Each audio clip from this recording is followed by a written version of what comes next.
ഒന്ന് ആലോചിച്ചു നോക്കൂ. ആഫ്രിക്കയുടെ ഏതോ ഒരു മൂലയിൽ ഒതുങ്ങിക്കഴിഞ്ഞിരുന്ന, ശാരീരികമായി വലിയ പ്രത്യേകതയൊന്നുമില്ലാത്തൊരു ജീവി അതെങ്ങനെയാണ് ഈ ഭൂമി മുഴുവൻ അടക്കി ഭരിക്കുന്നൊരു ശക്തിയായി മാറിയത്? ഇതൊരു വലിയ രഹസ്യം തന്നെയല്ലേ? ഈ വിശകലനത്തിൽ നമ്മള് ആ രഹസ്യത്തിന്റെ ചുരുളഴിക്കാൻ പോവാണ്. മനുഷ്യചരിത്രത്തിലെ ഏറ്റവും വലിയ ആ വഴിത്തിരിവിലേക്ക് നമുക്ക് പോകാം. ഇതാണ് നമ്മള് ഉത്തരം കണ്ടെത്താൻ പോകുന്ന ഏറ്റവും പ്രധാനപ്പെട്ട ചോദ്യം, അല്ലേ? കാരണം നമുക്ക് സിംഹത്തിന്റെ അത്ര ശക്തിയില്ല, ചീറ്റയുടെ വേഗതയില്ല, അല്ലെങ്കിൽ ഒരു ആനയുടെ വലിപ്പവുമില്ല.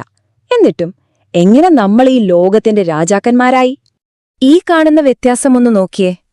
1.5 ലക്ഷം വർഷം മുൻപ് നമ്മൾ ഭക്ഷ്യശൃംഖലയുടെ ഏകദേശം നടുവിലായിരുന്നു.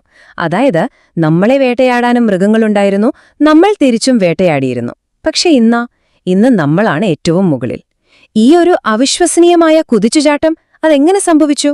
രസമുള്ള കാര്യമെന്താണെന്ന് വെച്ചാൽ, നമ്മുടെ ഈ വിജയഗാഥയുടെ ആദ്യത്തെ സൂചന ഒളിഞ്ഞിരിക്കുന്നത് ഒരു വലിയ പരാജയത്തിലാണ്. അതെ, ലോകം കീഴടക്കാനുള്ള നമ്മുടെ ആദ്യത്തെ ശ്രമം ഒരു പരാജയമായിരുന്നു.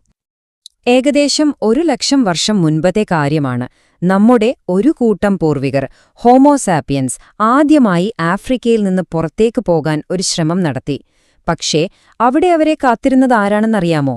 യൂറോപ്പിലെ കൊടും തണുപ്പുമായി പൊരുത്തപ്പെട്ട് ജീവിക്കുന്ന, നമ്മളെക്കാൾ എത്രയോ കരുത്തരായ നിയാൻഡർതാലുകൾ. ആ പോരാട്ടത്തിൽ നമ്മൾ ശരിക്കും തോറ്റു തുന്നം പാടി തിരിച്ചു പോരേണ്ടി വന്നു. അപ്പോ അതിൽ നിന്ന് ഒരു കാര്യം നമുക്ക് ഉറപ്പായി: നമ്മുടെ സൂപ്പർ പവർ ഒരിക്കലും ശാരീരിക ശക്തിയായിരുന്നില്ല. സത്യം പറഞ്ഞാല് നമ്മൾ അവരെക്കാൾ ദുർബലരായിരുന്നു. അവിടുത്തെ കാലാവസ്ഥയുമായി പൊരുത്തപ്പെടാനും പറ്റിയില്ല. അപ്പോ പിന്നെ കഥ കൂടുതൽ കോംപ്ലിക്കേറ്റഡ് ആവുകയല്ലേ? എന്തായിരുന്നു നമ്മുടെ രഹസ്യായുധം? പക്ഷേ കുറേ കാലം കഴിഞ്ഞ് എല്ലാം മാറിമറിഞ്ഞു. മനുഷ്യചരിത്രത്തിന്റെ ഗതി തന്നെ മാറ്റിയെഴുതിയ ആ ഒരു നിമിഷം, ആ ഒരു സംഭവം ഉണ്ടായി. 70,000 വർഷങ്ങൾക്ക് മുൻപ്. ഈയൊരു കാലഘട്ടം മനസ്സിൽ കുറിച്ചിട്ടോളൂ. കാരണം ഇവിടെ വെച്ചാണ് എല്ലാം മാറിയത്. നമ്മുടെ പൂർവികരായ സാപ്പിയൻസിന് എന്തോ ഒന്ന് സംഭവിച്ചു. ശാസ്ത്രജ്ഞർ ഇതിനെ വിളിക്കുന്ന പേരാണ് കോഗ്നിറ്റീവ് റെവല്യൂഷൻ. പേര് കേട്ട് പേടിക്കണ്ട. സിംപിളായി പറഞ്ഞാൽ, നമ്മുടെ ചിന്താരീതിയില്, തലച്ചോറിന്റെ പ്രവർത്തനത്തിൽ ഒരു വിപ്ലവം തന്നെ നടന്നു. അതുവരെ ഉറങ്ങിക്കിടന്ന നമ്മുടെ യഥാർത്ഥ ശക്തിയെ പുറത്തു കൊണ്ടുവന്നത് ഈയൊരു മാറ്റമാണ്. അപ്പോ ഈ വിപ്ലവത്തിന് തിരികൊളുത്തിയതെന്തായിരിക്കും? വിശ്വസിക്കാൻ പ്രയാസായിരിക്കും. ഒരു വളരെ ചെറിയ ജനിതക മാറ്റം. എന്നാൽ അത് നമുക്ക് തന്ന ആദ്യത്തെ കഴിവെന്താണെന്ന് കേട്ടാൽ നിങ്ങൾ ശരിക്കും ഞെട്ടും. ഇതിന്റെയൊക്കെ പിന്നിലെ കാര്യം നമ്മുടെ DNA-യിലെ സംഭവിച്ച ഒരു ചെറിയൊരു മാറ്റമാണ്. FOXP2 എന്ന് പറയുന്ന ഒരു ജീനില് ഒരു മ്യൂട്ടേഷൻ, ഒരു മാറ്റം വന്നു. അതോടെ നമ്മുടെ തലച്ചോറിന്റെ വയറിംഗ് മൊത്തത്തിൽ മാറി. നമുക്ക് വളരെ സങ്കീർണമായൊരു ഭാഷ ഉപയോഗിക്കാനുള്ള കഴിവ് കിട്ടി. ഈ പുതിയ ഭാഷ എങ്ങനെയാണ് വികസിച്ചതെന്ന് നോക്കാം. തുടക്കത്തില് "ദേ ഒരു സിംഹം വരുന്നു, ഓടിക്കോ" എന്നൊക്കെ പറയാൻ വേണ്ടിയായിരുന്നു. അത് കൊള്ളാം. പക്ഷെ അതിലും ഒരുപടി കൂടി കടന്നതായിരുന്നു രണ്ടാമത്തെ ഘട്ടം: ഗോസിപ്പ്. അതെ, പരദൂഷണം. നമ്മുടെ കൂട്ടത്തിൽ ആരെ വിശ്വസിക്കാം, ആരാണ് ചതിയൻ, ആരാണ് നല്ലൊരു പങ്കാളി, ഇത്തരം വിവരങ്ങൾ കൈമാറാൻ തുടങ്ങിയതോടെ ഏകദേശം 150 പേരൊക്കെയുള്ള വലിയ ഗ്രൂപ്പുകളായി ഒരുമിച്ച് നിൽക്കാൻ നമുക്ക് പറ്റി. പക്ഷേ ശരിക്കുമുള്ള ഗെയിം ചേഞ്ചർ വന്നത് മൂന്നാമത്തെ ഘട്ടത്തിലാണ്. അതെ, ഗോസിപ്പ് പ്രധാനപ്പെട്ടതായിരുന്നു. പക്ഷേ അതായിരുന്നില്ല നമ്മുടെ ഏറ്റവും വലിയ ശക്തി. ഈ പുതിയ ഭാഷ നമുക്ക് തന്ന യഥാർത്ഥ സൂപ്പർ പവർ അത് തികച്ചും അപ്രതീക്ഷിതമായിരുന്നു. ഇതാണ് നമ്മൾ ഇത്രയും നേരം സംസാരിച്ചതിന്റെ എല്ലാം കാതൽ. ഇതാണ് ആ നിർണായകമായ പോയിന്റ്. ഇല്ലാത്ത കാര്യങ്ങളെക്കുറിച്ച്, അതായത് നമ്മുടെയെല്ലാം ഭാവനയിലുള്ള കാര്യങ്ങളെക്കുറിച്ച് സംസാരിക്കാനുള്ള കഴിവും. ഉദാഹരണത്തിന്, ഒരു സിംഹത്തെക്കുറിച്ച് മാത്രമല്ല, ആ സിംഹം നമ്മുടെ ഗോത്രത്തിന്റെ കാവൽ ദൈവമാണ് എന്നൊരു സങ്കല്പത്തെക്കുറിച്ചും നമുക്ക് സംസാരിക്കാൻ കഴിഞ്ഞു. ഈ സങ്കല്പങ്ങൾ വെറും കെട്ടുകഥകളല്ല കേട്ടോ. സത്യത്തിൽ ഇന്ന് നമ്മൾ ജീവിക്കുന്ന ഈ ലോകം മുഴുവൻ പ്രവർത്തിക്കുന്നത് നമ്മളെല്ലാവരും ഒരുമിച്ച് വിശ്വസിക്കുന്ന ഇത്തരം കഥകളുടെ പുറത്താണ്. ഒന്ന് ചിന്തിച്ചു നോക്കൂ. രാജ്യങ്ങൾ, പണം, വലിയ വലിയ കമ്പനികൾ, നിയമങ്ങൾ, മനുഷ്യാവകാശം, ദൈവങ്ങൾ, ഇതൊന്നും ശരിക്കും തൊടാനോ കാണാനോ പറ്റുന്നവയല്ല.